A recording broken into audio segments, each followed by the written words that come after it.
Au nom du Père et du Fils et du Saint-Esprit. Amen. Loué soit Jésus-Christ à jamais. Premier dimanche du carême, année A. Genèse chapitre 2, versets 7 à 9. Chapitre 3, versets 1 à 7. Ça, c'est la première lecture. Le psaume et le psaume 50. La deuxième lecture, la lettre de Saint Paul aux Romains, chapitre 5, versets 12 à 19. Le Saint-Évangile Matthieu chapitre 4, versets 1 à 11. Accorde-nous Dieu Tout-Puissant, tout au long de ce carême, de progresser dans la connaissance de Jésus-Christ et de nous ouvrir à sa lumière pour par une vie de plus en plus fidèle. La Sainte Quarantaine, l'entraînement au combat spirituel. L'entraînement au combat spirituel, voilà le temps de carême.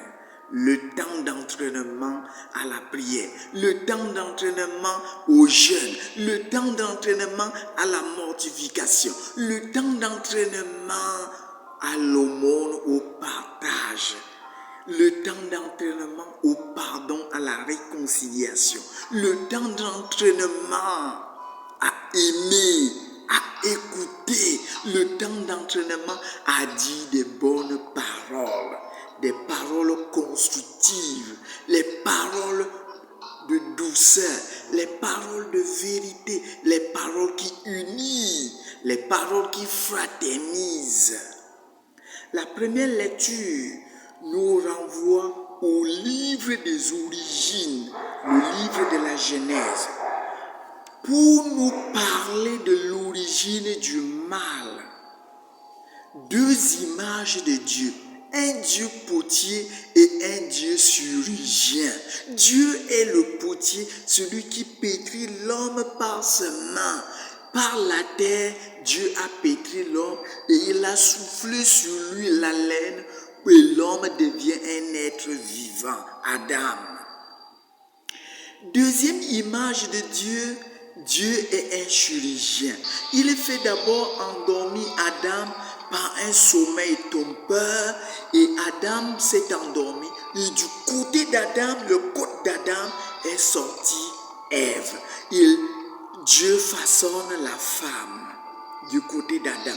La première lecture et l'évangile nous parlent de la tentation d'Adam et Ève et la tentation de Jésus. Adam et Ève est tenté au jardin et Jésus, lui, il est tenté au désert. Adam est au jardin d'Éden, ça c'est le paradis de la Genèse. Ils ont à manger, alors le diable les tente sur la nourriture. Jésus, lui, il est au désert, il jeûne, le diable lui tente aussi sur la nourriture. Mais sur sa faim, sur son jeûne, il est tenté. Voilà comment le tentateur entre pour venir nous désorienter des promesses de Dieu, pour venir nous désorienter de la volonté de Dieu, du projet de Dieu dans notre vie. Chacun d'entre nous a le projet de Dieu. Voilà le tentateur. Toute vie est une vie. Il n'y a pas de vie sans épreuve. Il n'y a pas de vie sans difficulté. Il n'y a pas de vie sans difficulté, mes frères et sœurs. L'épreuve vérifie la qualité de votre foi. C'est pas l'épreuve qu'on vérifie à qui tu crois, à qui tu te confies, à qui tu te donnes, à qui tu te réfères quand tu es dans les difficultés. Tu te réfères à quoi? Au marabout ou bien à Dieu? Quand tu es dans les difficultés, tu cherches de l'aide où? La deuxième lecture, Saint Paul aux Romains, chapitre 5, versets 12 à 19. Par un seul homme, Adam, le péché est entré dans le monde par Adam. Le péché est entré dans le monde. Par le péché, la mort est venue. À cause de cela, Jésus, lui seul, est la vie. C'est lui qui est venu nous apporter la vie. La vie est venue par le Christ. Adam et Ève, après avoir mangé du fruit défendu, leurs yeux s'ouvrirent. Après avoir désobéi à Dieu, leurs yeux s'ouvrirent. Après avoir abandonné les préceptes de Dieu, leurs yeux s'ouvrirent. Ils découvrent qu'ils étaient nus après avoir mangé le fruit de l'arbre défendu. Ils découvrent qu'ils étaient nus. Leur première découverte, c'est quand ils ont péché. Leur première connaissance, c'est quand ils ont désobéi à Dieu. Et là, c'est la nudité originelle, la nudité honteuse d'Adam et Ève. Mon frère, ma soeur, quelle est ta nudité aujourd'hui? Tu as désobéi à Dieu, tu as abandonné Dieu, tu as rejeté Dieu, tu ne parles plus à l'église, tu ne parles plus à la messe, tu ne lis même plus la Bible à la maison, tu ne lis plus les saintes écritures à la maison, tu ne crois plus en Dieu. Alors, Adam et Ève, qui voulaient se faire son propre Dieu, se couper de la bénédiction de Dieu, se couper de la protection de Dieu, se couper de la présence de Dieu, se couper de l'amour de Dieu. Mon frère, ma soeur, quand nous désobéissons, nous nous coupons de l'amour de Dieu, de la bonté de Dieu. Ils découvrent qu'ils étaient nus. Mon frère, ma soeur, voilà que Dieu vient au jardin, il appelle Adam. Adam, où es-tu? Dieu aussi t'appelle aujourd'hui en ce temps de carême, en ce temps de la sainte quarantaine. Dieu t'appelle. Lucie, où es-tu? Pierre, où es-tu? Paul, où es-tu? Jean, où es-tu? Nathalie, où es-tu? Karine, où es-tu? Paul, où es-tu? Lazare, où es-tu? Simon, où es-tu? Bernadette, où es-tu? Elisabeth, où es-tu? Dieu est à la recherche de l'homme. Comme la première lecture du mercredi de Cendre nous disait, Joël nous disait, revenez au Seigneur, revenez au Seigneur. Déchirez vos cœurs et non pas vos vêtements. C'est le moment de revenir au Seigneur en ce temps de carême. Nous nous sommes éloignés de Dieu. Nous nous sommes égarés de Dieu. Nous avons abandonné Dieu. Nous avons abandonné l'Église. C'est le moment de revenir. Revenez au Seigneur. Il vous attend, c'est pour cela qu'il vous appelle. Comme les enfants prodiges, revenez au Seigneur comme un Père miséricordieux. Il va vous accueillir. Il va vous accueillir, mes frères et sœurs. Il faut revenir à lui pour vous couvrir de sa bénédiction, pour vous couvrir de son amour. Dans l'évangile, Jésus n'est pas au jardin d'Éden. Lui, il est au désert. Il est au désert. Il gêne. Alors qu'Adam est là où il y a tout, mais il se coupe de l'amour de Dieu. Dans le Saint-Évangile de ce premier dimanche de carême année A, Matthieu chapitre 4, verset 1 à 11.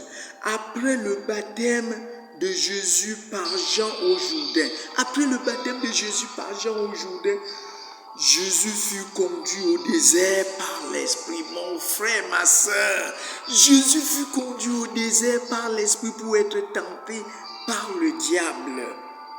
Le carême, ce n'est pas le ramadan. Voilà, l'évangile d'aujourd'hui nous donne la différence, comment nous devons vivre le carême pour ne pas vivre le ramadan en pensant qu'on vivait le carême. Pour ne pas vivre la taille, pour ne pas faire la taille, pour ne pas faire nos efforts en vain.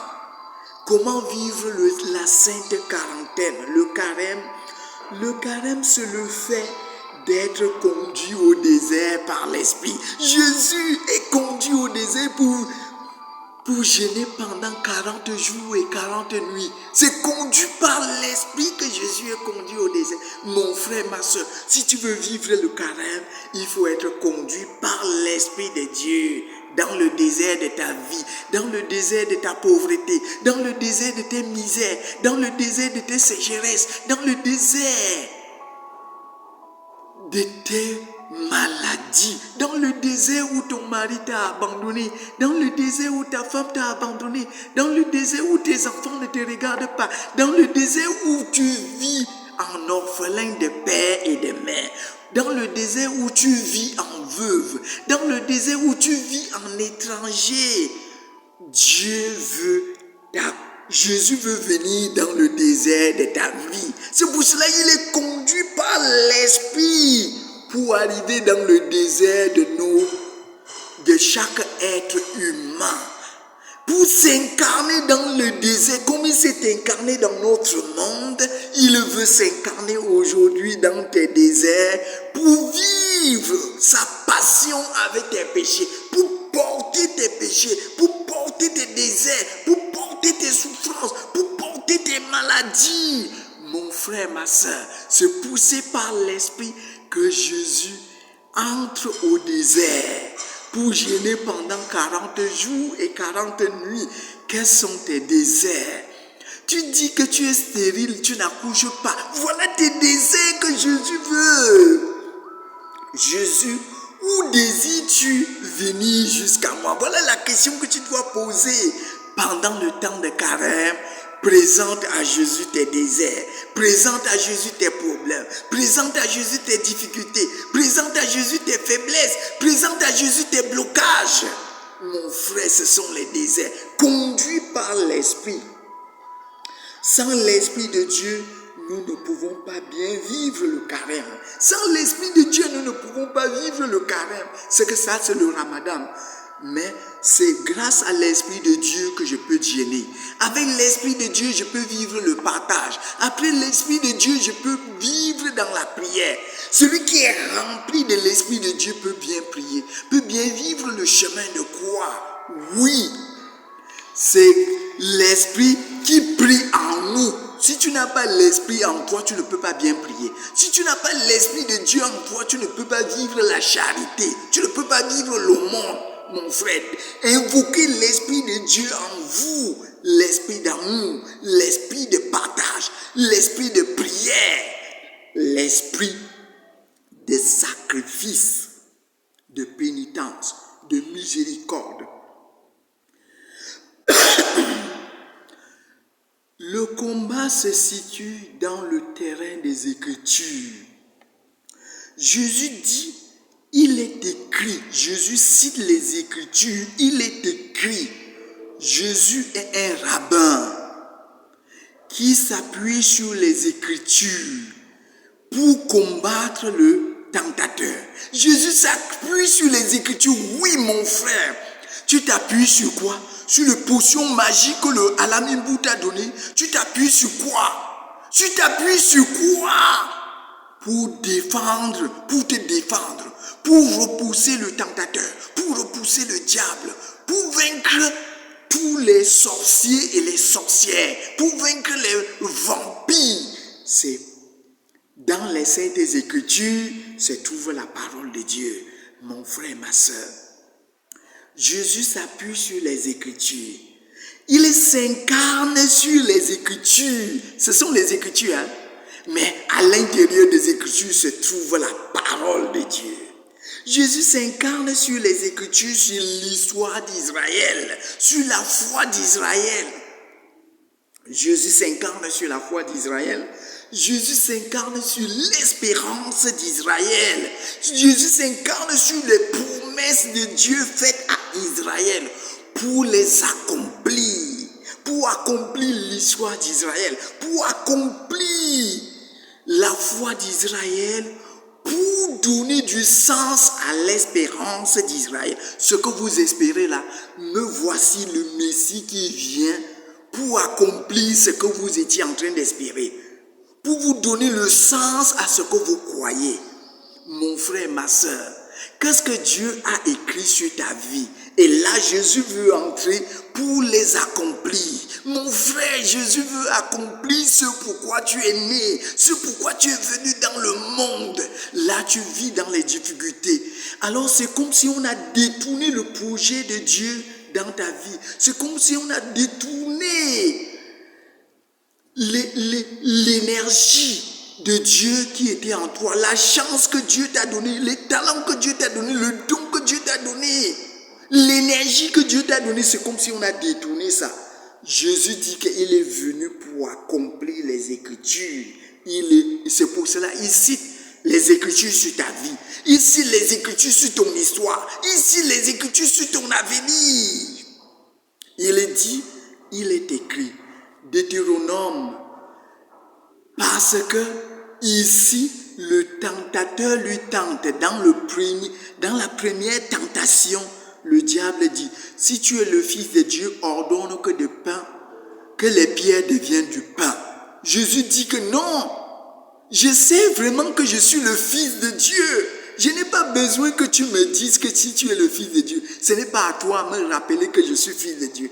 Ce n'est pas au diable, ce n'est pas aux vampires, ce n'est pas aux sorciers, ce n'est pas aux féticheurs de te dire que tu es enfant de Dieu, mon frère, ma soeur. Ordonne que ces pierres deviennent du pain. Ce n'est pas ça. Ce n'est pas parce que Jésus a faim que le tentateur vient lui tenter sur la nourriture. Jésus n'est pas venu pour accomplir sa volonté, pour changer des pierres en pain, pour se nourrir lui-même. Jésus est venu pour te donner son corps à manger. Il dit, je ne veux pas seulement changer des pierres en pain, je vais changer de pain en mon corps. Ecclésia et Eucharistia. L'église vit de l'Eucharistie. Et l'église vit de l'Eucharistie. L'Eucharistie fait l'église. Et l'église célèbre l'Eucharistie. Mon frère, ma soeur. L'homme ne vit pas seulement du pain, mais de toute parole qui sort de la bouche de Dieu. Deutéronome chapitre 8, verset 3. Jésus cite la loi deutéronomique de ne pas. L'homme doit vivre seulement de la parole de Dieu. L'homme ne vit pas seulement du pain, mais de toute parole qui sort de la bouche de Dieu. Quelle est la parole qui sort de la bouche de Dieu? C'est le Verbe. Le Verbe qui rend toutes choses à l'existence, qui tire de l'inexistence ce qui n'existait pas. Toi qui es déjà mort, Jésus vient te tirer de la mort à la vie. Parce que Dieu a créé toutes choses par sa parole. Dieu veut te recréer par sa parole qui est le Logos, qui est Jésus lui-même, qui vient te donner la vie. C'est pour cela qu'il te donne ton corps à manger. Mon frère, il faut communier. C'est pour cela que Jean-Baptiste va te dire, voici l'agneau de Dieu qui enlève le péché du monde. Voilà le médicament de Dieu pour te guérir. Voici le médicament de Dieu pour te sauver. Voici l'agneau de Dieu qui enlève le péché du monde. Et le bon larron va dire, Seigneur, je ne suis pas digne que tu entres sur mon toit. Seigneur, je ne suis pas digne que tu entres à moi. Mais Jésus veut entrer en toi, dans le désert de ta vie là où tu penses qu'il ne peut pas entrer là. Il veut entrer pour te délivrer. Amen. Je veux recevoir la communion, mon frère. Vis la pénitence, il faut te confesser et communier en ce temps de carême pour que Jésus habite dans tes déserts pour te délivrer de toute tentation diabolique et satanique. Deuxième tentation, le démon l'amène à Jérusalem, la ville sainte, au sommet du temple. Et il lui dit, si tu es le Fils de Dieu, jette-toi en bas. Alors il est écrit, le diable devient le rabbin. Il cite aussi les Écritures sur Jésus. Alors mon frère, faites attention. Il y en a des gens qui citent les Saintes Écritures pour vous détourner, pour vous tromper. Ça c'est le spiritisme. C'est pour cela que ici, on vit le deuxième tentation, c'est le spiritisme, la magie, les francs-maçonneries, les rosicruciens qui citent les Écritures alors que là, c'est le travail. Ils sont vraiment démoniaques. Ils citent les Écritures. Et quelle est la partie des Écritures qu'ils citent? Ce sont les psaumes.